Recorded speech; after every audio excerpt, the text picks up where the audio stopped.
Hi everyone, David Sherwack here, the internet's busiest kendama nerd, and it's time for a review of this new Burl edit, Burl Volume 1. Burl Volume 1 is a near 2-hour kendama edit, or kendama movie, I guess we'll call it that, released by Burl SUBCULTURE. It initially premiered at Battle at the Border 2024, and I've recently just watched it for the first time. It's a rare instance in the kendama community where it's actually something that you have to buy, but it's for a good cause. The majority of the profits from this edit go to the filmmakers and the players. So you're supporting a good cause, and I will say that it is worth it, okay? Burl sent me this for free, but it is well worth the $22 that you have to spend to get this edit, okay? It's a 2-hour kendama movie featuring some of the best kendama players in the world, a bunch of different locations, some of the best filmers in the world. And yeah, it's a pretty special occasion. You don't get edits like this very often in the kendama community, so if you haven't bought this edit, I heavily suggest that you should. The entire edit kicks off with some tricks from the likes of Kendama Gabe, Alex Mitchell, Jacob Schultz, and Benny Boy. It kind of features this Parthenon sesh kind of location, obviously the Parthenon being the last day of Battle at the Border, so I'm assuming this was filmed Battle at the Border 2023. This kind of intro segment is 4 minutes long, and it's just a great way to set the tone for this edit. It's fast-paced, it's got this grainy black and white footage that really pairs great with this insistent kind of punk track backing the entire thing. It really sets the stage, and it's cut really well. A lot of the tricks here are fantastic. I mean, you have some of the best players in the game in this section. It gets the hype going, and it sets the stage in a really great way for this edit. We then cut to a section in Europe, and you kind of get this classical music backing everything. It's very cinematic. I will talk about specific tricks in this review. I'm not going to spoil every trick, but there are some tricks that are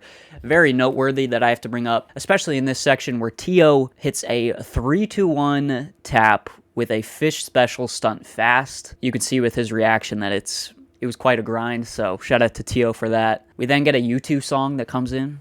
Great song too. That's one thing I want to point out in terms of one of the biggest pros of this edit is the music selection. A lot of it is very kind of industrial in a way, but it does cover a lot of genres as well. A lot of it's kind of punky, some hardcore stuff, some dream pop stuff, some hip hop. There are some music choices that I'm not a huge fan of that I'll talk about, but for the most part, the music in this edit is fantastic. After this section, we go to Southern California, where we get some appearances from Nate Wilcox, Dany Markowitz, Jacob Watts, Zachy, and Miguel. A standout trick in this section is from Isaac, where he hits a 3-tap jug Broadway cloud bounce, and then a 3-tap jug spike. I really like the aesthetic of this section as well. It's very colorful. It's kind of got a psychedelic vibe to it, and I feel like it really encapsulates kind of what at least I think to be the kind of California vibe, you know, the Southern California kind of aesthetic. So really great editing in this section, and all these players kind of go off in this section as well. So it's definitely one of my favorites. We then kind of get into a main player kind of section. Now there are moments in this edit where a title card will flash on screen with a player's name,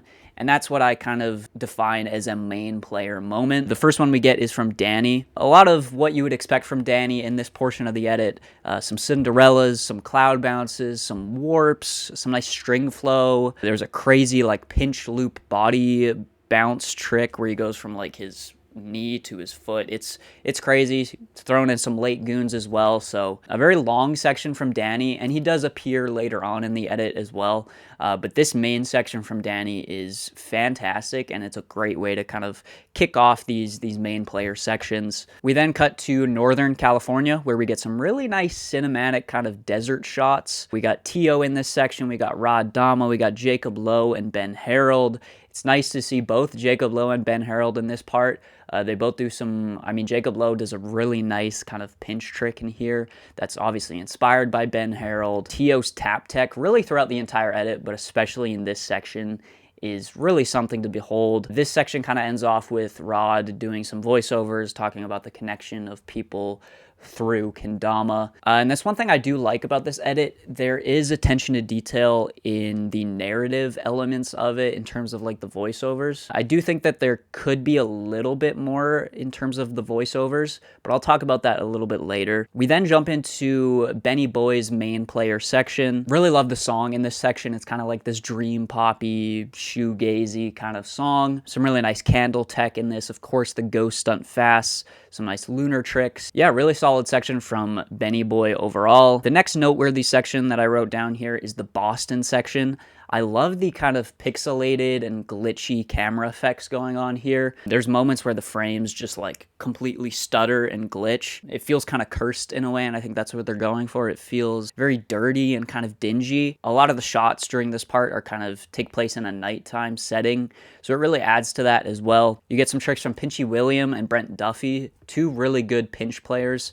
So you get some nice creative stuff there. And then another trick that I wrote down here is Brent Duffy hit a really nice like vertical turntable combo. So shout out to Brent for that. I didn't know he had that in his bag, but that was super sick. We then jump into a main player section. This is Edwin. Now Edwin has probably the longest main player section in this entire edit, and I think it's absolutely deserved. There's some Dama rage in here that's really funny. Some string snaps, him smashing his tamas against the ground, them snapping in half.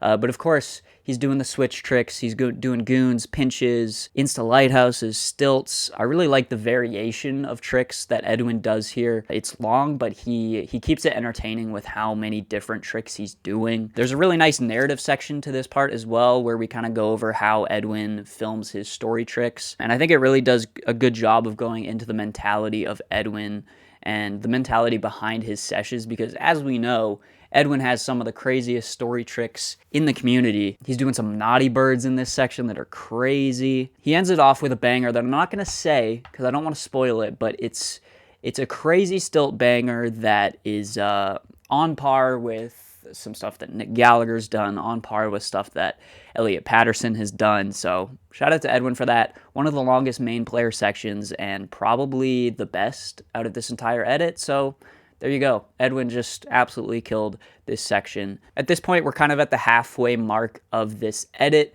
And I will say this halfway point is when the edit reaches a little bit of a lull. For me, it kind of loses steam a little bit, and I think it's inherently because of how long this thing is. I think this portion of the edit could have been cut down a little bit. I mean, we have a main player section here from Jake Easton, who I actually didn't know going into this, but he brings some really creative string warp stuff and like some orbit tech. We get a nice Cocteau Twins song, Heaven or Las Vegas, which I love. A hilarious quote from a random person on the street saying, "Kendama, is it from Africa?" So yeah, a nice section here from Jake Easton. But again, I feel like this midway point is kind of where, or the start of the second half is kind of where this edit loses steam a little bit. We get a section in Japan featuring players like Rin, Juru, Noah, Mizuki, and Madi.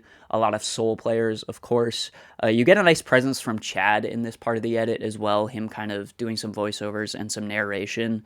And it feels, I don't know, it paints a nice picture of Chad just being like this like looming presence over the entire thing that makes it sound like it's negative. But he's just kind of there like orchestrating this entire Japan soul kind of sesh, you know, this part of the edit. Honestly, this part, there's not too many like bangers that stuck out to me, but it is a nice vibe. There's some nice scenery. There's some nice shots. We then jump to a section in Vegas. We get a feature from Chris Chun. Shout out to Chris Chun. He's a yo-yo player turned Dama player, and he brings that yo-yo style into Kendama in a really interesting way, and he does some really creative stuff here that kind of brought my attention back into this edit. You get Kelvin Wong in this section. You get Haley Bischoff, and I want to shout out Adrian Elvimbuena.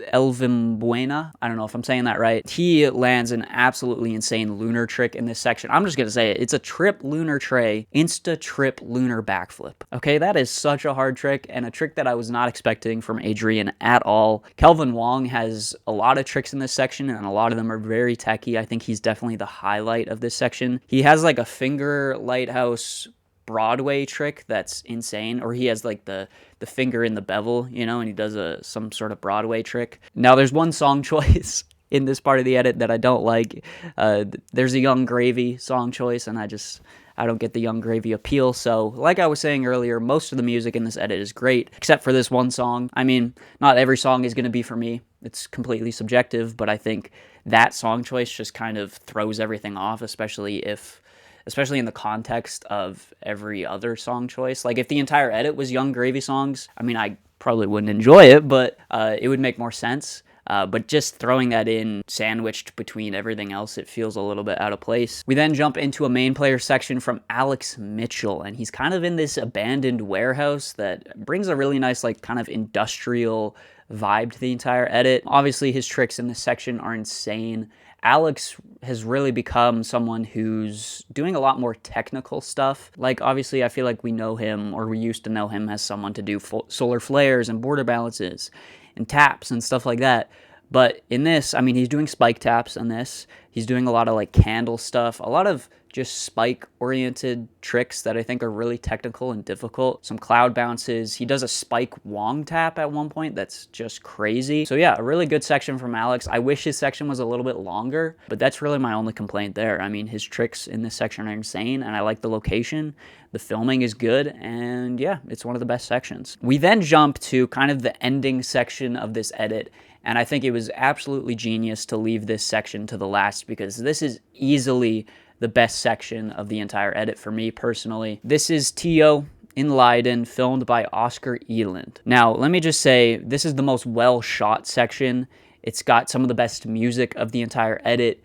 The locations in this section are absolutely insane. This kind of parking garage vibe that we got going on is crazy. The use of light in this section is beautiful. I mean, some of these shots, like, I want to screenshot and make them my background. That's how good some of the cinematography in this section is. Like, it's actual, like, film quality. There's some really nice, like, sped up kind of motion blur effects that are really nice as well, that kind of add to the energy of this edit. A lot of it's very fast-paced, and the sound design is really intricate and detailed. It's really kinetic and visceral. I mean, Tio's tricks are great in this section, but on this first watch, I found myself just, like, blown away by the cinematography in this section. There's a lot of switching of aspect ratios as well, which I feel like makes some of these shots feel more impactful too. Like, if you're switching to a super wide shot after just being in, like, a 4:3 shot, it makes those wide shots hit